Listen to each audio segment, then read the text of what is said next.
TitleMatchNetwork.com. How influential were you to your son Brian Christopher's career and getting him started in the business? Or was when he came to you and said he wanted to be in the business, did you try to talk him out of it, or did you say, That's one of those things where you really should be able to remember that conversation. I mean, I wish I could say that I remember Brian coming to me and say, "Hey, I want to be in the business," but it was one of those things that I don't even know if we ever had that conversation. Um, uh, my first wife and Brian's mother divorced when Brian was, I think, like 7 years old. And first of all, the wrestling business is a really, really tough business to be married in.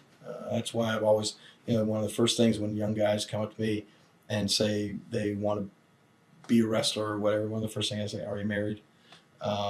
Because I would really try to discourage any young guy that's got a wife and a family that isn't in this business, that wants to get in this business. It's just really, really difficult, hard on a marriage. It's a different kind of life. You're on the road. You're away from home a lot. You're uh, exposed to all sorts of temptations.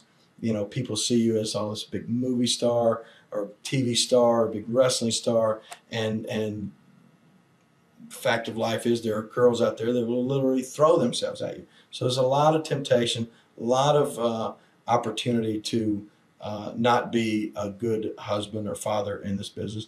And I'll admit that I was not a good husband or father.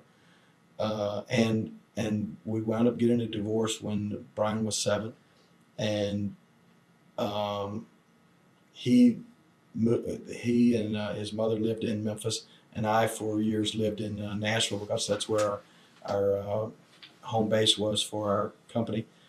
And so I didn't, I didn't get to, I didn't see Brian a lot, and I was not necessarily there as certainly there as the father figure that most people are used to having, and that's why Brian and I's relationship today is literally different from it's sadly it's not like a father-son relationship at all. It's like two friends or wrestlers because I wasn't there as he was growing up, and really the most time I've actually spent with Brian has been once he got into the business as a wrestler, and knowing him as like one of the boys.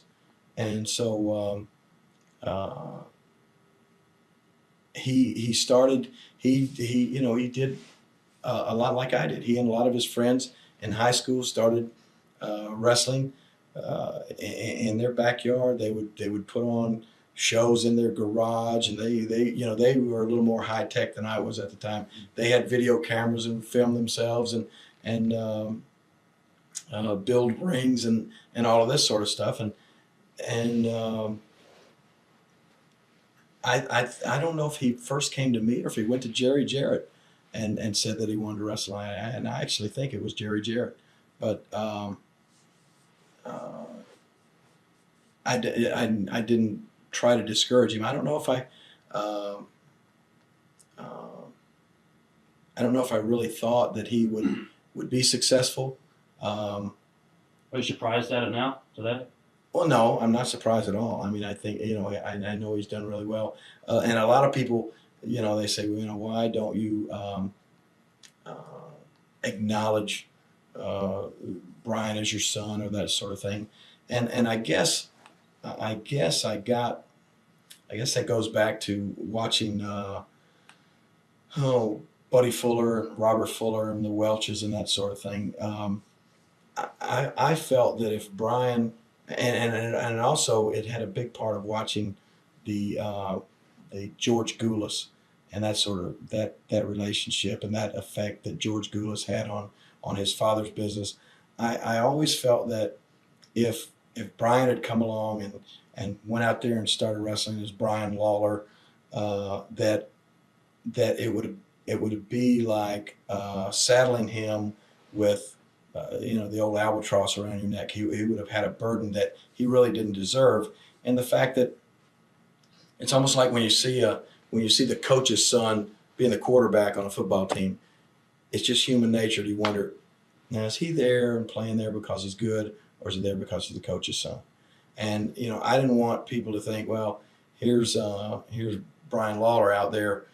He's only there because of his old man, and I wanted him to also to be able to if he's going to make it on his own, and not have to try to fill anybody's shoes, not have to be in anybody's shadow, and plus I didn't feel that it was right. I didn't deserve to get to take the credit if he was good, because I really, I wasn't there when he was growing up to have that relationship, to be able to say, look what I did, look at what I produced, and look what I made here.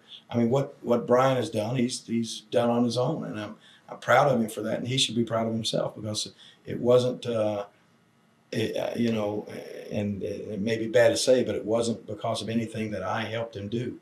He's done it on his own. TitleMatchNetwork.com